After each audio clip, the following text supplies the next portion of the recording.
আমাদের মতো বোন আর কারো যেন না যায় সেটা ইনশিওর করুন। আমরা অনেক আশা নিয়ে নতুন গভর্নমেন্ট নিয়ে এসেছি, আপনাদেরকে নিয়ে ইনশিওর করুন। এই হসপিটালকে নোংরা বানিয়ে রেখেছে। সাপেকাটা দশম শ্রেণীর ছাত্রের মৃত্যু ঘিরে উত্তাল আরামবাগ মেডিকেল হাসপাতালের বিরুদ্ধে গাফিলতির অভিযোগ। হুগলির Arambagh Prafullachandra Sen government medical college ও হাসপাতালে সাপেকাটা এক দশম শ্রেণীর ছাত্রীর মৃত্যুকে কেন্দ্র করে তীব্র চাঞ্চল্য ছড়িয়েছে। মৃত ছাত্রীর পরিবারের অভিযোগ, হাসপাতালের চরম অবহেলা এবং সময়মতো সঠিক চিকিৎসা না পাওয়ার কারণে এই মর্মান্তিক মৃত্যু হয়েছে। মৃত ছাত্রীর নাম তামসী পাল। তিনি আরামবাগের একটি বেসরকারি বিদ্যালয়ের দশম শ্রেণীর ছাত্রী। তাঁর বাবা অচিন্ত কুমার পাল অবসরপ্রাপ্ত সিআরপিএফ জওয়ান। পরিবারের দাবি, শনিবার রাতে সাপে কাটার পর তমসীকে দ্রুত আরামবাগ মেডিকেল কলেজ ও হাসপাতালে নিয়ে যাওয়া হয়, কিন্তু ভর্তি করার পর এক বিল্ডিং থেকে অন্য বিল্ডিংয়ে ঘোরানো হয় বলে অভিযোগ। দীর্ঘক্ষণ অপেক্ষার পরও প্রয়োজনীয় চিকিৎসা মেলেনি বলেও তাঁদের দাবি। চিকিৎসক ও নার্সদের বিরুদ্ধে অবহেলা এবং অসহযোগিতার অভিযোগ তুলে পরিবারের সদস্যদের বক্তব্য, সময়মতো যথাযথ চিকিৎসা পেলে হয়তো তমসীর প্রাণ বাঁচানো সম্ভব ছিল। এই ঘটনায় রবিবার সকাল থেকে আরামবাগ মেডিকেল কলেজ ও হাসপাতাল চত্বরে বিক্ষোভে সামিল হন মৃত ছাত্রীর পরিবারের সদস্য, আত্মীয় স্বজন, স্থানীয় বাসিন্দারা। বিক্ষোভকারীদের অভিযোগ, হাসপাতালে রোগীদের সঙ্গে মানবিক আচরণের অভাব রয়েছে এবং চিকিৎসা পরিষেবার মান নিয়েও একাধিক প্রশ্ন রয়েছে। তাদের দাবি, গোটা ঘটনার নিরপেক্ষ তদন্ত করে দোষীদের বিরুদ্ধে কঠোর ব্যবস্থা নিতে হবে। ঘটনার খবর পেয়ে আরামবাগের বিধায়ক হেমন্ত বাগ হাসপাতালে পৌঁছে মৃত ছাত্রীর পরিবারের সঙ্গে কথা বলেন। তিনি আশ্বাস দেন, অভিযোগের বিষয়টি খতিয়ে দেখে যদি কোনো গাফিলতি প্রমাণিত হয় তাহলে তদন্তের ভিত্তিতে দোষীদের বিরুদ্ধে প্রয়োজনীয় ব্যবস্থা নেওয়ার জন্য সংশ্লিষ্ট কর্তৃপক্ষের সঙ্গে কথা বলবেন। সেই অনুযায়ী আমরা স্টেপ নিই। বাট এখানে যিনি ওয়ার্ড ম্যান আছেন সেখানে একটা অ্যাপ্লিকেশন দিতে বলেন, সেটা যখন দিতে যায় তাকে ডিনাইড করা হয়, তারা নেবে না বলে। তখন আমার মামা প্লাস আমার ভাই হাতে ভাই ধরে রিকোয়েস্ট করেছে, স্যার এটা আমাদেরকে প্রশাসন গাইড করেছে, এটা আপনারা নিন। বাট উনি অন ক্যামেরা কন্টিনিউয়াসলি ভুল বোঝানো হচ্ছিল আমাদেরকে, কন্টিনিউয়াসলি ভুল বোঝানো হচ্ছিল। বলছে কোনো সুপার নেই, সুপার পরে আসবে। একটা মেডিকেল কলেজে দায়িত্বে কেউ থাকে না, না বলছে আমাদের ভুল বোঝানো হচ্ছে, বলছে কোনো সুপার নেই, আজকে রবিবার আছে, আজকে তো সব ছুটি না। আমরা একটা কমপ্লেন জমা দিতে এসেছিলাম পুলিশ থেকে, বলছে আজকে তো ছুটি, আজকে কিছু করা যাবে না, কালকেও সোমবার, কালকেও ছুটি, আপনারা পরে এসে দেখুন। এইরকম কথাবার্তা বলছে। মানে মেডিকেল, আপনার বোন তো মারা গেছেই গেছে, তার দেহটাকে নেওয়ার জন্য এই 3 দিন অপেক্ষা করতে হবে। কমপ্লেন আমরা আপনারা কমপ্লেন করতে সেই কমপ্লেন কপিটাও লিখছিল না, সেই কমপ্লেন ভেরিফাইড করা। হ্যাঁ, উনি প্রথম থেকে ভুলভাল বুঝিয়ে যাচ্ছিলেন। কে এই ওয়ার্ড মাস্টার? হ্যাঁ, আচ্ছা, প্রথম থেকে ভুলভাল বুঝিয়ে যাচ্ছিলেন। তারপর ওনাকে যখন বলা হলো চাপ দিয়ে, তারপর শেষে উনি চাপে পড়ে অনেক যুক্তি দেখিয়ে উনি ভেরিফাইড করেছিলেন। মানে আজকে যদি আমরা মানে এতজন আমাদের ফ্যামিলির লোক এসেছিলেন। আপনার বাবা আবার দেশের জন্য? না, ওটা কাকা। আচ্ছা, কাকা।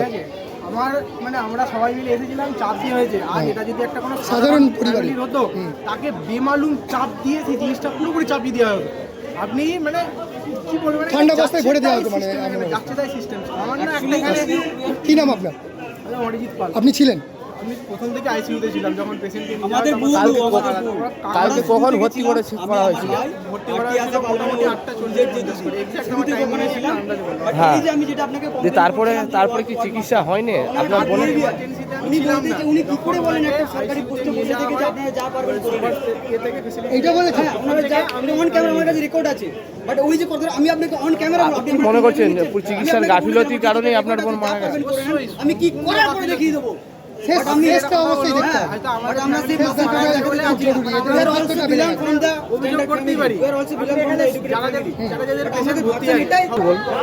কালকে 8:30 দিকে সাপে কামড়েছিল। উইদিন 10 মিনিটস আমরা হসপিটালে নিয়ে এসেছিলাম। নিয়ে এসে আমরা বেটার ট্রিটমেন্টের জন্য খুব রিকোয়েস্ট করেছিলাম। 2 জন ডাক্তার এবং নার্সেরা কোনো রকম তাকে ট্রিটমেন্ট করলো না। ব্লাডটাকে সে জাস্ট একটা চ্যানেল করে দিয়ে ব্লাডটাকে নিয়ে একটা আইপি চালিয়ে দিল, প্যারাসিটামল। আমরা অনেক রিকোয়েস্ট করেছি, কিন্তু 40 মিনিট পর, 35 থেকে 40 মিনিট পর বললো কোনো রকম আপনাদের বিষক্রিয়া নেই, আপনারা যান 24 ঘন্টার অবজারভেশনের জন্য। আপনাদেরকে 3 তলা বিল্ডিং মহিলা সেকশনে পাঠানো হচ্ছে। আমি খুশি হয়ে গেলাম যে আমার কোনো কিছু নেই। তো আমি আর এরপর সবাইকে জানিয়ে বললাম গাড়ি নিয়ে, বলে আমি এইখান থেকে টোটো করে এই হসপিটালে পরিষেবা এইখান থেকে ওখানে যাওয়ার জন্য কোনো কিছু নেই। যেগুলো আছে এখন আমার রুগী যাচ্ছে, আমি 7 রাত কাল থেকে দেখেছি। রুগীগুলো এইখানেতে স্ট্রেচারে করে নিয়ে যাচ্ছে, রুগী জাম করছে, কোনো পরিষেবা নেই। যদি আপনারা মিডিয়া বন্ধুর কাছে করছে আপনারা করুন, কমসে কম এমার্জেন্সি টু হসপিটাল বোর্ডের ইলেকট্রিক কার কমসে কম হোক গাড়ি এখানে। আমার তো চলে গেছে, আর বাকিগুলো যেন একটা ইলেকট্রিক কার হয় এমার্জেন্সি টু আদার্স ওয়ার্ডে শিফট করার জন্য এখানে এসে। ওরা কোনো দুজন ডাক্তার কোনো শিফট করলো না, আমাদেরকে পাঠিয়ে দিল ওখানে।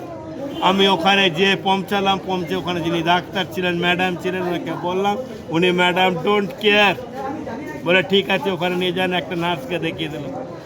আনফর্চুনেটলি ওই নার্সের কাছে গেলাম, উনি বললেন ঠিক আছে আপনি যখন আমার হাতে জল ওনাকে দিন, ওনাকে দিয়ে রিকোয়েস্ট করলাম।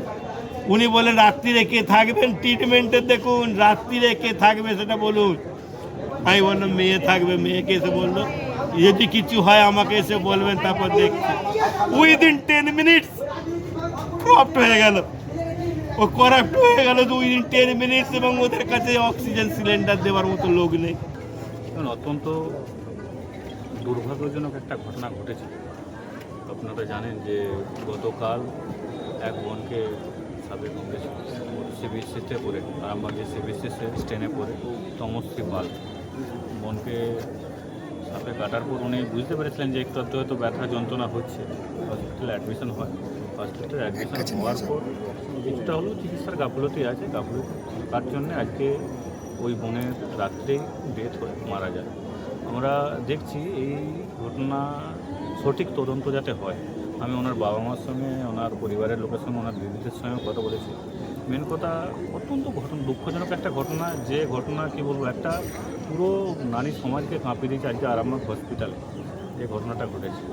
আমি খুবই দুঃখিত এরকম একটা ঘটনা ঘটেছে, এবং এই ঘটনা বা এই চিকিৎসার সাথে যারা যুক্ত আছে তারা সেই চিকিৎসা ডিউটিরত অবস্থায় কী ডিউটি পালন করছে সে বিষয়টা আমরা তদন্ত সহকারে দেখছি, এবং আগামী দিন যাতে এইরকম চিকিৎসকদের হেনস্থা বা চিকিৎসা যাতে অবনতি না হয় সে বিষয়টা আমরা চিন্তাভাবনা করছি। আমি ওনার পরিবারের সঙ্গে কথা বলেছি, যিনি মারা গেছেন তমশ্রী পাল বোন, ওনার মৃত্যুর আত্মার শান্তি কামনা করছি, এবং ওনার পরিবারের পাশে আমরা আছি। দাদা 40 মিনিট তো পড়েছিল, ঠিক আছে, 40 মিনিটের মতো। তারপরে এখান থেকে ওরা যা নিজেদের চেক আপ করেছে, কি করেছে সেটা না করেছে, ব্লাড হয়েছে না হয়েছে, বলছে কোনো কিছু নেই। সাপেই কামড়ায় না বলছে, হ্যাঁ বলছে কোনো বিষ না টিষ না নাই। না কোনো কিছু হয়নি। হ্যাঁ, ওরা নিজেরা দেখেছে, এদের তো ছোট ছেলে না, সেও বড় ছেলে, যে বাচ্চা ছেলে হলে বুঝতাম যে সে বুঝতে পারে সাপে কামড়েছে, সে সঙ্গে সঙ্গে বলে সাপে কামড়েছে, সঙ্গে সঙ্গে এনে তাকে এখানে করার পর তাকে নিয়ে গেছে সুপারভিশন হসপিটালে। ওখানে গিয়ে 10 মিনিটের মধ্যে মারা গেছে চিকিৎসায়। এর থেকে লজ্জার কিছু নেই, আমাদের তো যা হবার ক্ষতি হয়ে গেছে, কিন্তু নেক্সট কারোর যেন পরিবার ক্ষতি না হয় আমি এটা আবেদন করি মুখ্যমন্ত্রী। মেডিকেল এটা কলেজ নিয়ে মানে তো স্টেপের একটা দরকার আছে। চিকিৎসার বড় সড়ো চিকিৎসা হওয়ার কথা, সেই জায়গায় তো মানুষ বেশি মারা যাচ্ছে, এরকম বারবার অভিযোগ উঠছে, বারবার আন্দোলন করছে, তারপরে কি চিকিৎসা হচ্ছে না? হচ্ছে না কোথায়, এই তো বলছি একটা পেশেন্ট বিনা চিকিৎসায় যদি 40 মিনিট ধরে রইল, হ্যাঁ, তারপরেও তাকে যদি বলে যে কিছু হয়নি, 10 মিনিটও কি করে মারা যায়? একদম এটাকে মানতে পারবে? কতুলপুরে সর্বপ্রথম এমআরআই পরিষেবা যুক্ত 110 বেডের মাল্টি স্পেশালিটি হসপিটাল হলো মেডিকেয়ার জেনারেল হসপিটাল।